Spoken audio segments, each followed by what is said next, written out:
नमस्ते। Hello everyone. Virtual Nepali च्यानलमा यहाँहरूलाई हार्दिक स्वागत छ। नेपाली संस्कृति र नेपालीपन झल्काउने उद्देश्यका साथ फेरि अर्को मौलिक भिडियो लिएर म उपस्थित भइसकेकी छु। आजको एपिसोडमा भने म हामी नेपालीहरूमा साह्रै नै लोकप्रिय खाना दाल भात मध्येको जिम्बु हालेर झानेको कालो दालको रेसिपी लिएर आएकी छु। मलाई त यसरी जिम्बु हालेर झानेको त्यसमाथि पनि पिडालु राखेर बनाएको कालो दाल अत्यन्तै मन पर्छ। हजुरहरूलाई यो कतिको मन पर्छ कृपया कमेन्टमा लेख्नुहोला। म हजुरहरूको हरेक कमेन्ट पढेर रिप्लाई पनि गरिरहेको हुन्छु। ल अब सुरु गरौँ स्वादिष्ट दाल बनाउन चाहिने सामग्रीहरूबाट।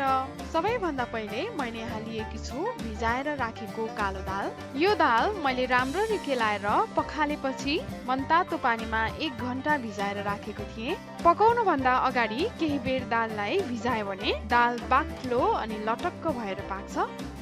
प्राय म चाहिँ दाल अनि भात पकाउनु भन्दा केही बेर पहिला नै चामल अनि दाल भिजाइदिने गर्छु, जसले गर्दा भात नरम अनि पर्र भएर पाक्छ भने दाल पनि मजाले बाक्लो भएर पाक्छ। अनि बाक्लो दाल र भात खानुको स्वाद नै बेग्लै हुन्छ, निकै मिठो हुन्छ। अन्य चाहिने सामग्रीहरूमा पिडालु, यसलाई भने मैले ताछेर पखालेपछि काटेर राखेको हो। हजुरहरू विदेशमा हुनुहुन्छ भने पिडालु इन्डियन स्टोरहरूमा पाउँछ। मसिनो कोरेको अथवा पिलेको अदुवा, पानी, नुन, भेजिटेबल ऑयल र बेसार। यी सामग्रीहरू दाल पकाउनको लागि मात्र हो। झान्नको लागि चाहिने सामग्रीहरू भने म अहिले एकछिनमा हजुरहरूलाई देखाउने नै छु। दाल बनाउन अनि झान्न प्रयोग हुने सम्पूर्ण सामग्रीहरूको मात्रा तलको डिस्क्रिप्सन बक्समा छ, हेर्न नबिर्सिनु होला। अब सम्पूर्ण सामग्रीहरूलाई यो कुकरमा राखेर सिटी लगाउन जाँदैछु। सबैभन्दा पहिला मैले दाल राख्न जाँदैछु। दाल राखिसकेपछि पानीलाई यहाँ राख्न जाँदैछु र बाँकी रहेका सम्पूर्ण सामग्रीहरू एकपछि अर्को गर्दै पिडालु, तेल, यसरी तेल राख्यो भने चाहिँ यो उम्लेर माथि जाँदैन, नुन, बेसार र मसिनो कोरेको अदुवा। यसलाई सिटी बन्द गरिदिन्छु। स्टभ अन गरेँ मैले, मिडियम हाई हिटमा राखेँ र मिडियम हाई हिटमा 4 सिटी पुरा लगाएपछि मैले बन्द गर्नेछु। यो मजाले भिजेको दाल हुँदा 4 सिटीमा पाक्छ। हजुरहरूले यदि भिजाएर राख्नु भएको छैन भने चाहिँ दाल पाक्न अलिक समय लाग्छ, त्यही अनुसार सिटी लगाउनु होला। अहिले भने कुकरमा भएको सम्पूर्ण हावा गइसकेको छ, हेर्नुहोस् त। अब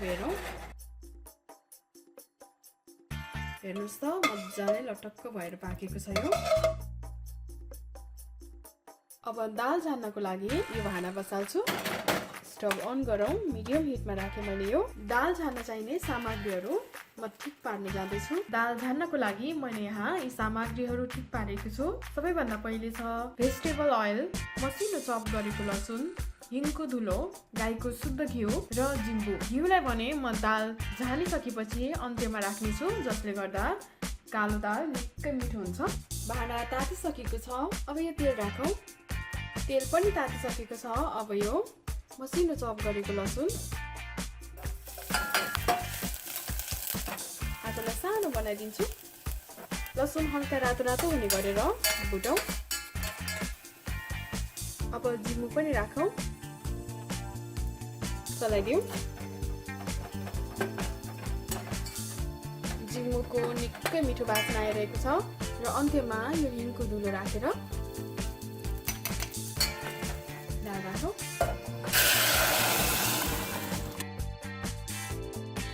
जिम्बु अनि हिङको फ्लेभर दालमा मिसियोस् भनेर एकछिन छोपेर राखौँ। आगोलाई पुनः एकपटक ठुलो बनाएँ मैले। अब यो गाईको शुद्ध घिउ पनि यहाँ राखौँ। हेर्नुहोस् त एकदमै राम्रो देखिएको छ, निकै मिठो बास्ना पनि आइरहेको छ।